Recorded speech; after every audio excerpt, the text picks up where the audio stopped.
आणि परत सगळ्या भाकरी करपल्या. जाऊ दे, तू अजिबात टेन्शन घेऊ नको. पीठच खराब दिलं असेल दळून, मी लगेच दुसरीकडून पीठ दळून आणतो.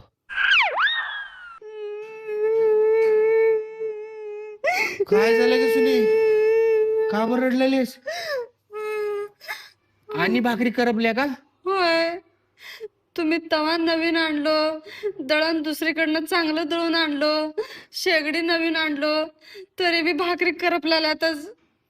तू अजिबात टेन्शन घेऊ नको, तू निवांत राहा. माझ्याकडे एक सोल्युशन आहे. आता ग बाई, हे काय हो? तुला म्हणलं होतं का नाही तू निवांत राहा म्हणून. तू आजपासून निवांतच राहायचं. आजपासून हिनं भाकरी करल, एकही न करपवता. चल माझी राणी, निवांत आराम करायचं तू आजपासून.